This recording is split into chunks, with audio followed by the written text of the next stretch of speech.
So this is an experiment. I realized the other day that a lot of what I do on the podcast is what you call evergreen content, right? Like the interviews, I just put out an interview with David Allen Moore, or all the other hundreds of interviews I've done. Those interviews are just as relevant when I put them out today, or if you happen to find these 5-10 years from now, right? Does that make sense? What we're talking about is not really so much to the moment that we're talking about it. Like, so a lot of what we put on the podcast is about mindset and technique and how you got through different challenges, or just kind of the biographical story of somebody. That stuff's good forever. Now, a lot of what I do, however, is situational. It is of 2016, which is when I'm recording this. So I actually woke up this morning and I realized, what if I start what I'm calling News Hour? So what I've been doing ever since I've done the podcast is I've had this kind of marriage of this evergreen content, and then I share listener feedback and upcoming news and that sort of thing.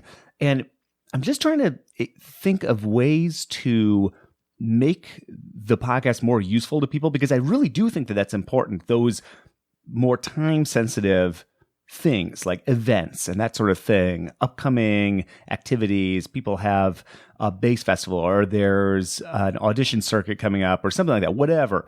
So I'm starting News Hour. Today is News Hour.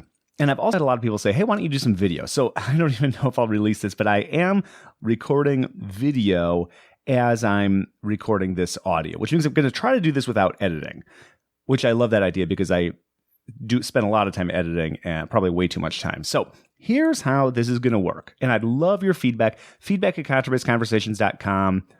Let me know what you think of this format.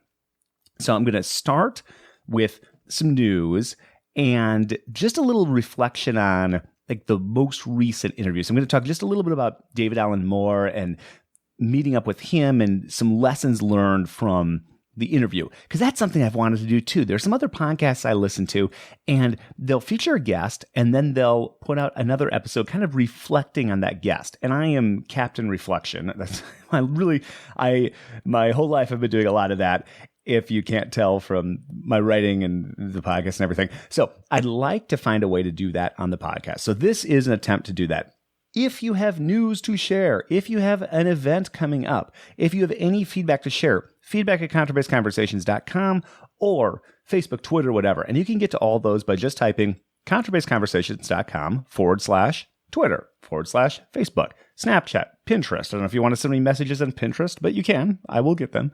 So, news. First of all, David Allen Moore put out his episode earlier this week, and if ever there was a candidate for a round 2 episode, it would be with David. I mean, his approach to the bass is so analytical, and he's really, in my opinion, and his opinion shared by many, he's become one of the great minds in double bass pedagogy. I mean, really, his students are, not that the measure of a person's successfulness is how well their students do, but his students are doing very well. They're landing orchestra jobs all over the place, and they're playing just at such a high level, and they speak so highly of David. So I really wanted to reconnect.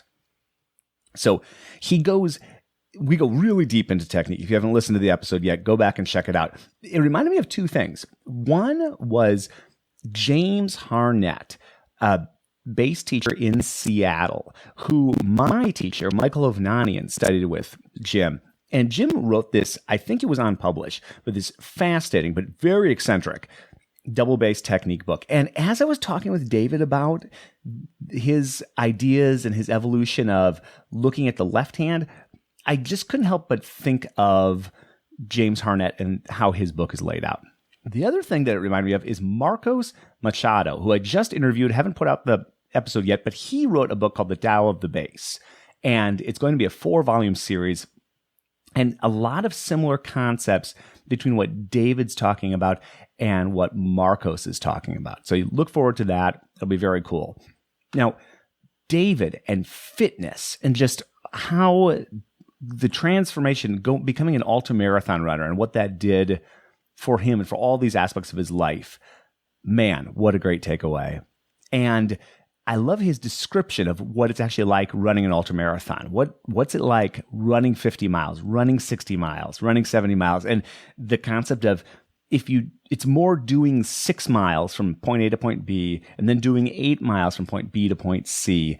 What a great way to look at anything in life, right? So, some news. Barry Green, who probably everybody knows, Inner Game of Music author, former principal bass at the Cincinnati Symphony, was somebody that I really look up to and admire.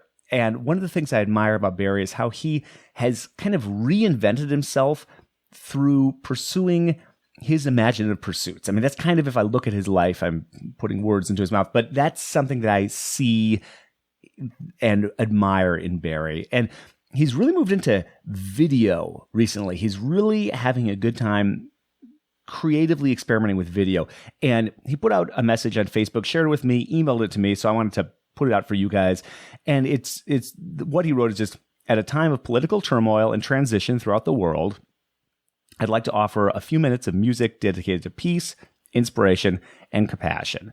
And it's, I think, a full orchestra arrangement of Claire de Lune, if I remember right. But there's a link in the notes for this episode. And if this experiment that I'm doing here works the way I think it will, anything I yak about, I will link up to, so you can go to the show notes for this episode. And if I do end up putting these out on YouTube, I will put those in the description too. So wherever you're finding this, you should be able to get that link. Okay, more news. Chautauqua in upstate New York, their audition season takes off soon. And I have a link to that. The application deadline is February 1st, 2017. And Owen Lee teaches bass there. I almost went there. I don't think Owen was teaching at this time, but back in the 90s, I think I ended up going to Russia that summer instead. But I've heard such great things about Chautauqua. My youth orchestra director and his wife back in South Dakota, they made their annual pilgrimage to Chautauqua in the summer. And it's kind of this arts and culture festival. It's way beyond just a music festival. There are lectures, there are thousands and thousands of people attend this. Beautiful place. It's kind of near Buffalo. A lot of snow in the winter, but when the festival's happening in the summer, it's just a gorgeous place. So Susan DeWedger, I got to learn how to pronounce her name, Susan. She just released a podcast called Beyond the Stage, and I'll have a link to that. Susan has had a very successful career in the world of business and moved back kind of into the music world and is exploring all sorts of things. She's got a website, Notable Values, but this podcast, I like the concept of this podcast. They're 30-minute interviews, they are right now at least, with highly trained musicians who have built successful careers in law, medicine, and business. So she writes, we share career stories, how music education is a unique and valuable training for career success in any industry, their transitional skills, and how they maintain a musical life and identity. Okay, that's awesome. And I wrote back to Susan and said, I have a great guest for you. My wife, who got a master's in harp, subbed with Chicago Symphony and lyric opera, and had her own wedding business and all the sort of things that harpists do, and then went and now is in her second year of radiology residency. So it's a cool podcast. Susan's a great host out of Melbourne, Australia. So it's fun to see the music podcasting world continue to evolve and outside of the United States. That's great. So check that out. So some listener feedback. And again, write in feedback at contrabassconversations.com to get a hold of me. Oh, and I have to make sure, and again, I'm doing these live. I usually go through and edit a little bit, but all of our episodes on Contrabass Conversations are brought to you by D'Addario Strings, who's our sponsor. So thank you, D'Addario, for sponsoring the podcast. I'll usually mention my sponsors a little bit earlier in the episode, but D'Addario we're working to get awareness for their Zyx strings right now, which I have on my bass. I have the medium gauge. As soon as I get a free day here, I'm going to put on the light gauge and see how those work. But I really am enjoying these strings. They're very gut-like in their sound, and they're great pizzicato strings. They've got a great growl.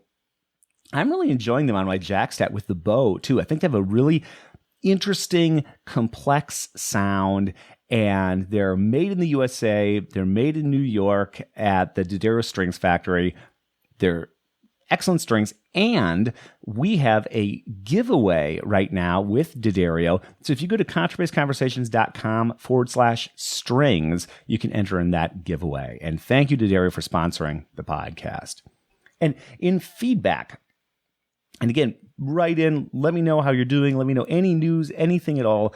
And if I keep these news shows going, that's going to be a big part of it. So Lars Swanson wrote in. He says he is a jazz bass performance major at Marshall University in Huntington, West Virginia. Very cool. He says, it's nice to be able to keep up with the Joneses in terms of bass in a very isolated bass community. Thank you for this invaluable resource. And I especially enjoyed your interview with Ruben Rogers. If you haven't listened to that Ruben Rogers episode, that was a blast. Ruben he calls himself a super sideman, or kind of humorously refers to himself as a super sideman. And he is just such a great guy. So much fun to chat with him. So then Lars also asked if I have any advice for approaching doing the ISB Jazz Bass competition. And that's not really my area of expertise so much, but what I did do is refer him to Danny Zeman, who was one of the placed, I believe, in the last ISB Jazz competition, and is a great guy, and is the author of The Lowdown, which is a very cool book, and there's a second volume to The Lowdown, and Danny's been on the podcast. If you haven't listened to his episode, it was in early September, I think. I got to hang out with Danny in Prague. He was doing a presentation, so I got to see that, and that was very cool. So thank you, Lars, for writing in. And yeah, Danny's a great resource for all things jazz, and especially ISB jazz competitions. Now, Nate Laurel, and I hope I'm pronouncing your name right, Nate, wrote in, just got this message today, and he and I have met. He's a former Chicagoan.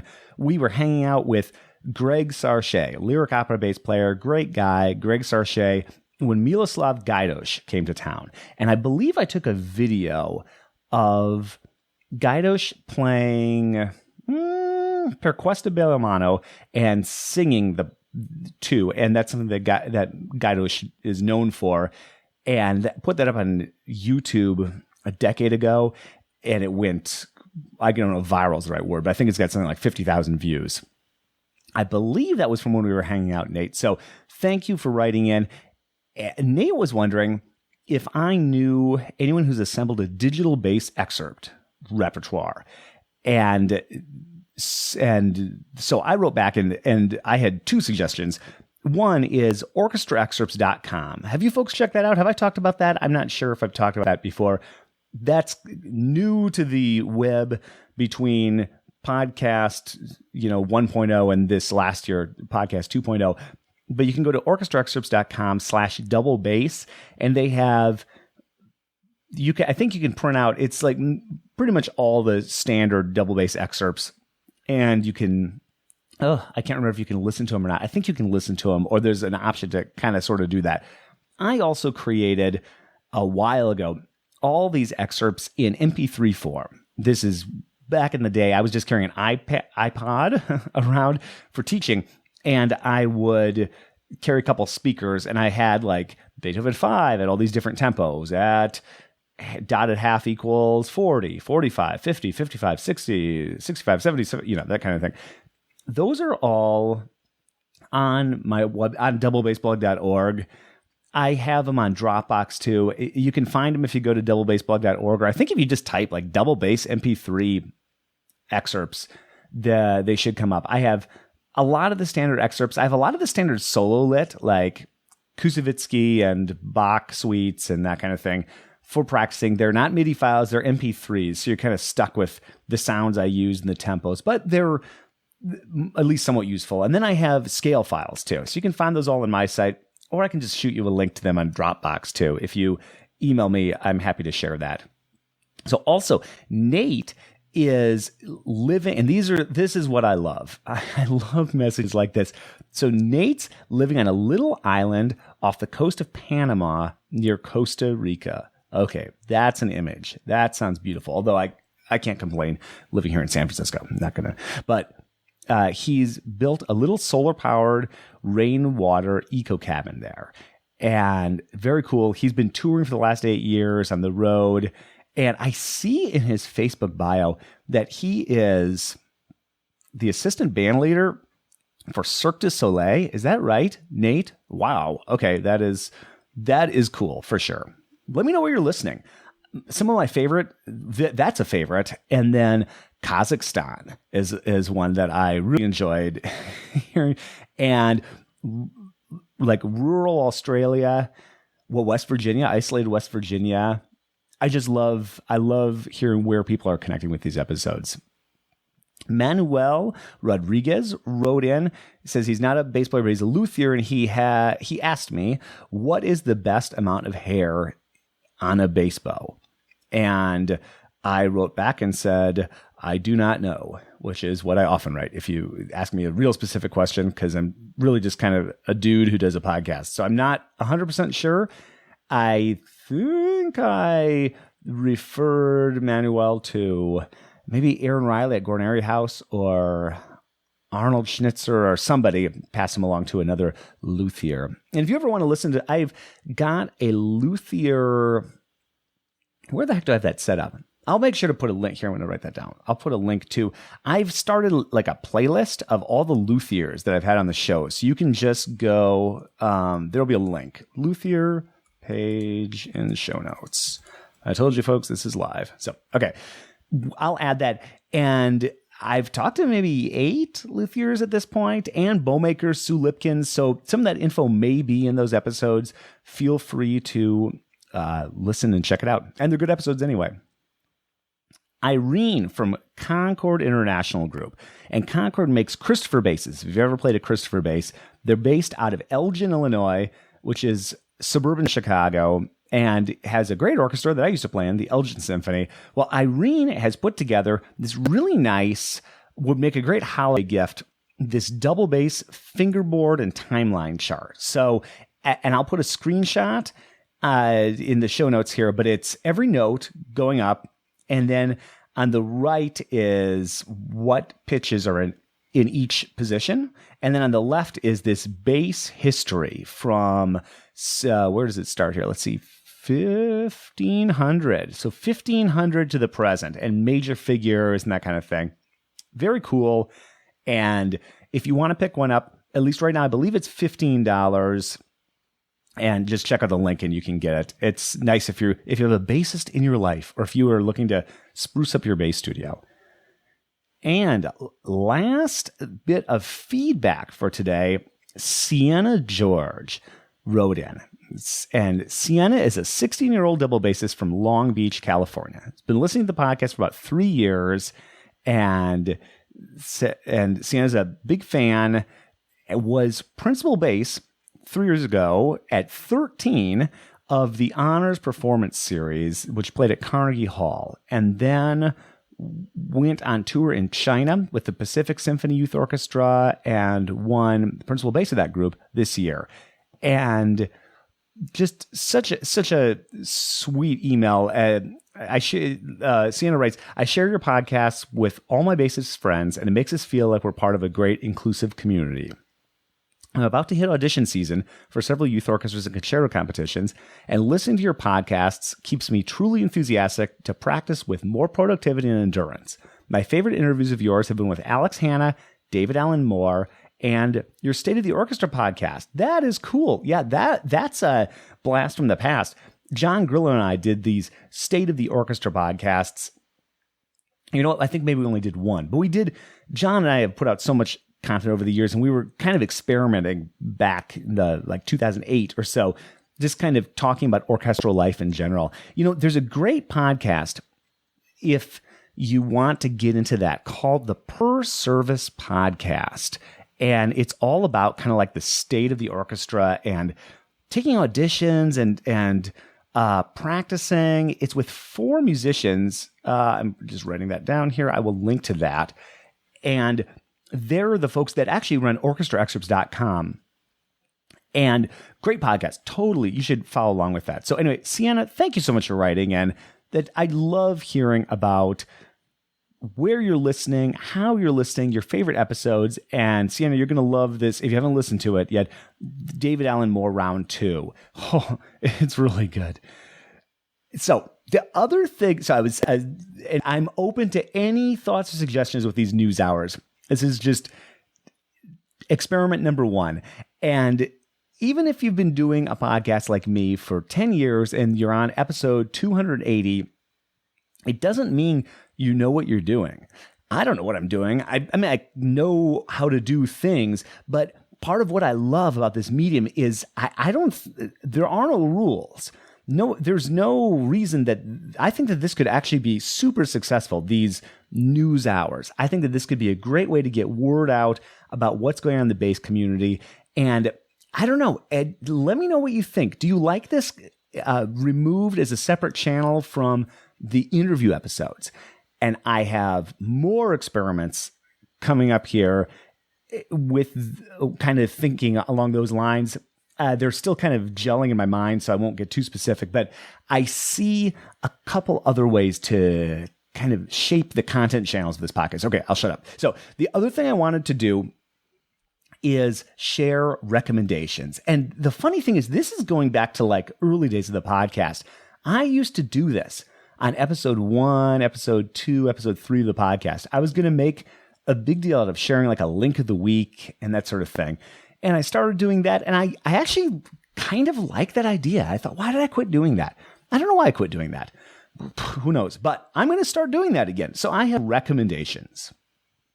And it's like what I've been checking out, what's been inspiring me, what I think you would be interested in, aside from the news and the listener feedback. So I have 2 recommendations. They're both podcast recommendations. Sorry about that. But first one is it's from the Brass Junkies podcast.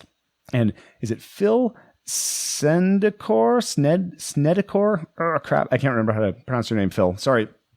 Phil just got a job teaching trumpet at the Hart School. And I listen to I sometimes have podcasts just on in the background and I'm cooking and I'm doing this or kind of just getting my day going.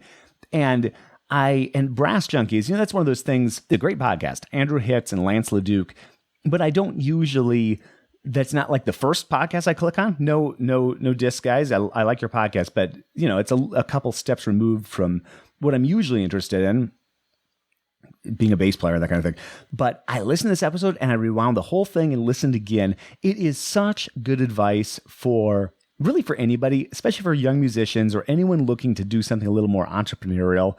But check it out. Oh, I just was so inspired by that episode.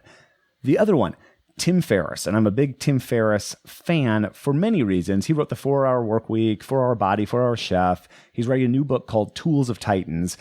I've learned a lot from Tim. I've learned a lot from Tim's interview style, which I think is that's as soon as I started to really pay attention to what Tim was doing interview-wise, that's when my interviews started to, I think, get better. So a lot of, if you listen to my early episodes or like with the more recent stuff with David Allen Moore or whatever recently, I've really picked up a lot listening to how Tim talks about his process and just listening to the way that he delivers things. So Tim has started this branch off of this podcast, for lack of a better word, called the Tim Ferriss Radio Hour, doing essentially what I did with Winning the Audition. And his new book, Tools of Titans, is kind of like what I did with Winning the Audition, taking lessons learned from all these people on his show and putting them into a book. And Winning the Audition is like project 1 of 30-something that in that realm. So I like that name, Radio Hour, and I think I'm going to steal that. I think so. So expect, if I am organized, as you're listening, if you're listening to this right now, I'm actually in Chicago. I probably don't even have any microphones with me. This is all being done in San Francisco before I leave. My wife and I are going for a week, and she's got a conference, so I'm just going to hang out and wander the city and have a good time. But if I do get my act together, you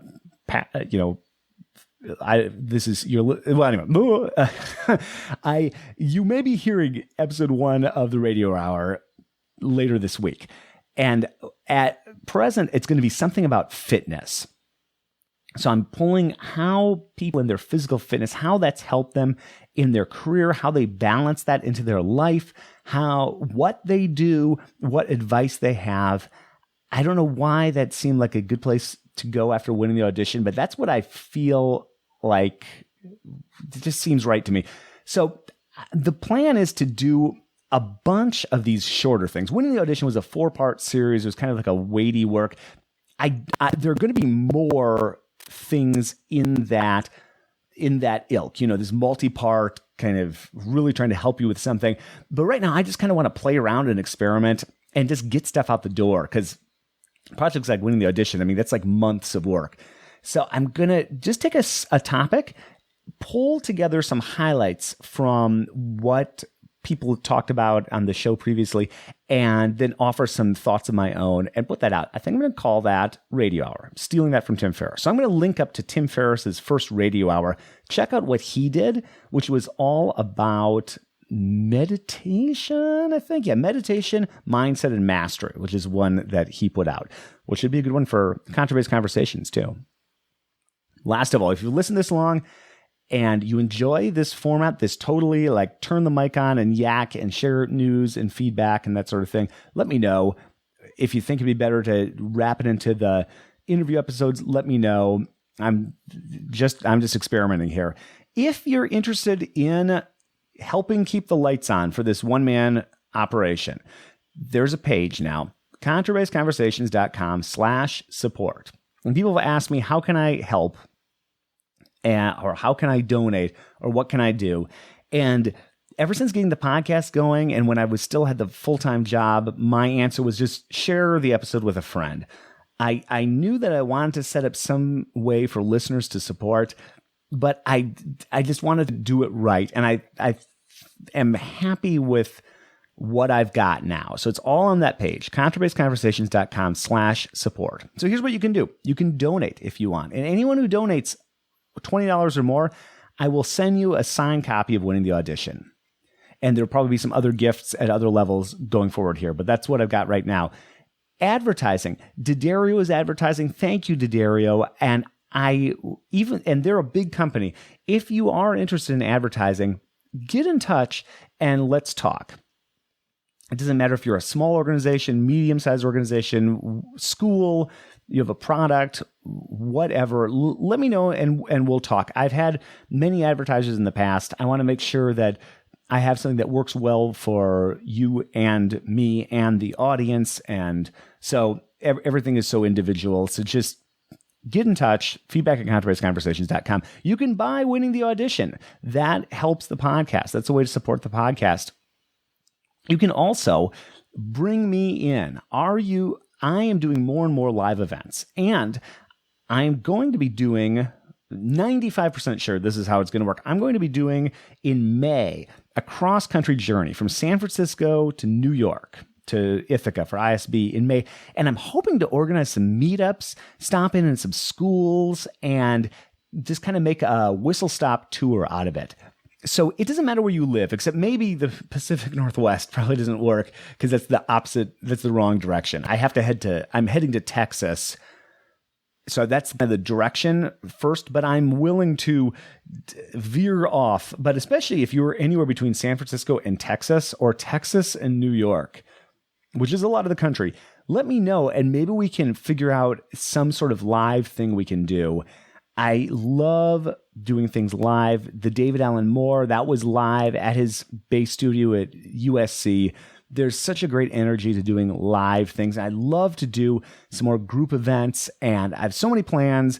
And since I'm going to be doing that cross-country journey anyway, if you think that time frame will work, let me know. And then some non-financial ways you can support. If you want to transcribe an interview, there are hundreds that need transcription. So that would be great. Send me an email. If you'd like to do a guest interview, I love getting other voices besides mine and the people I'm interviewing on the podcast. That would be wonderful. I love having guest interviews. If you want to leave a review, I'll have links to everything you can leave a review for. You can leave a review on iTunes. You can leave a review on Google Play. You can review the app, the Contrabass Conversations app. You can review Winning the Audition on Amazon. That's all super helpful.